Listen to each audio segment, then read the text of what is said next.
3월 19일 수요일입니다. 누가복음 12장 49절에서 59절까지 말씀 읽습니다. 내가 불을 땅에 던지러 왔노니 이 불이 이미 붙었으면 내가 무엇을 원하리요?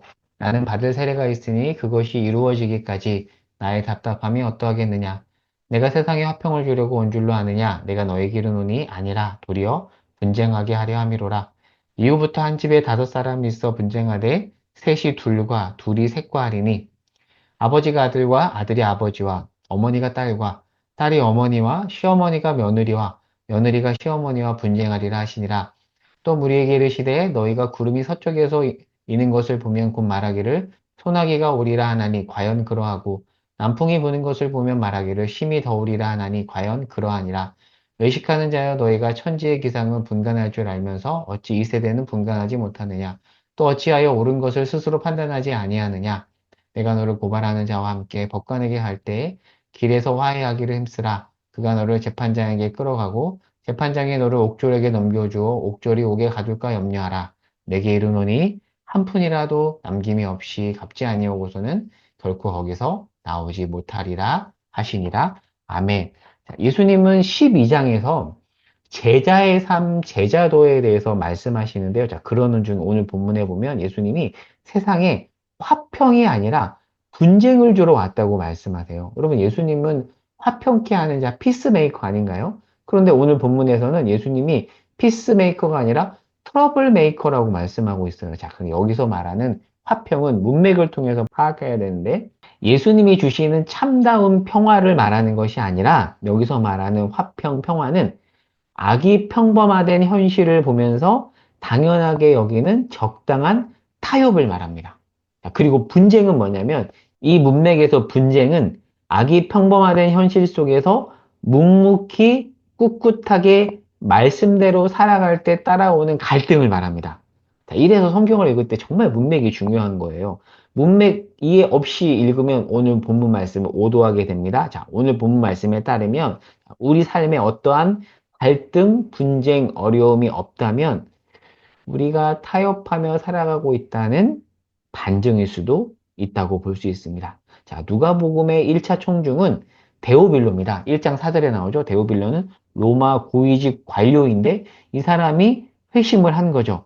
이방 부유층이었습니다. 자, 그동안 로마 관리로서 이방인으로서 편안하게 살았는데 예수를 믿으면서 어려움이 왔겠죠. 그리고 그동안 구축된 세계관과 체계가 말씀대로 살 때 무너지는 일이 벌어졌겠죠. 주변에서도 회유했겠죠. 아이고, 바보같이. 그렇게 살아.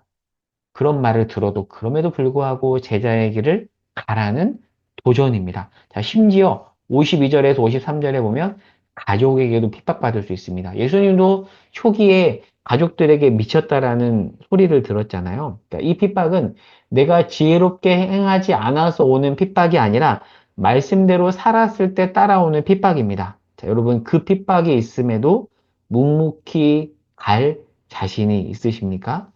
한번 이 본문을 토대로 한번 생각해 보면 좋을 것 같고요. 자, 그리고 54절부터는 시대에 대한 분별을 말하는데요. 자, 우리는 매일 일기예보를 보죠. 자, 그런데 왜 볼까요? 대비하기 위해서죠. 비가 온다면 우산을 준비하고 온도가 떨어진다면 옷을 두껍게 입어서 감기를 예방하기 위함이 바로 일기예보를 보는 이유잖아요. 근데 예수님 당시에는 오늘날과 같은 일기예보는 없었지만 자, 하늘을 보고 대략 일기를 예측할 수는 있었습니다. 자, 이 비유를 통해서 하고자 하는 메시지는 뭐냐면 자, 매일 우리가 일상의 유익을 위해서 일상을 살아가기 위해서 일기예보에는 민감하지만 정작 중요한 영생에 관련된 것에 대해서는 민감하지 못하다면 그것은 어리석은 일이다라고 말하고 있는 거예요. 그러니까 영생과 관련된 것에 대해서 만약에 우리가 진짜 예민하다면 57절에 따르면 이렇게 볼 수 있어요. 우리는 사망의 자리에서 생명의 자리로 갈 수 있다라고 이렇게 볼 수가 있는 겁니다. 오늘 말씀을 정리해 볼게요. 우리가 잘못해서 생긴 트러블이 있고요. 우리가 바르게 살고자 할 때 생긴 트러블이 있습니다. 자, 오늘 본문은 우리에게 후자를 말합니다. 바르게 살고자 했을 때, 말씀대로 살고자 했을 때 생긴 트러블이 있으십니까? 그것은 여러분이 잘하고 있다라는 증거입니다. 때로는 세상이 알아주지 않고요. 박수치지 않고, 그래서 몸과 마음이 너무 지칠 수 있습니다. 그러나 그 길은 사실 주님이 먼저 가신 길이죠. 모두가 외면하고 가까이 있었던 사람까지도 외면하고 버렸던 배신했던 길이 예수님이 가셨던 길이죠. 고된 길입니다. 그러나 고되지만 옳은 길이죠. 제가 철로 역정에서 가장 인상 깊은 표현이 그거거든요.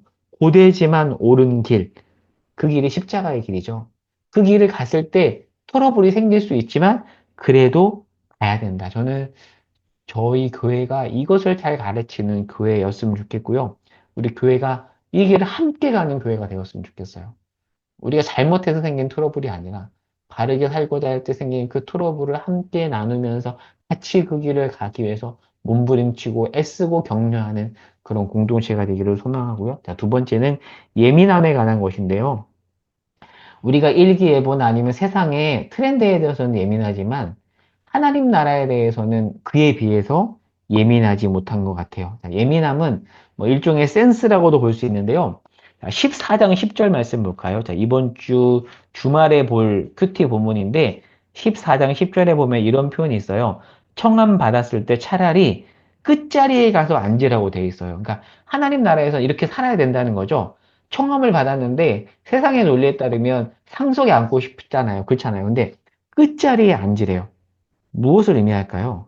하나님 나라의 감각이 있는 사람, 하나님 나라 가치에 예민한 사람은 이렇게 일부러 낮은 자리로 가는 사람이라는 거죠. 그러니까 이렇게 일부러 낮은 자리로 가는 사람은 하나님 나라의 감각이 있는 사람이라는 겁니다. 저는 지금도 하나님이 이렇게 하나님 나라의 감각이 있는 사람을 찾으신다고 생각해요. 그리고 우리는 의도적으로 이러한 감각을 키우기 위해서 애써야 한다라고 생각합니다.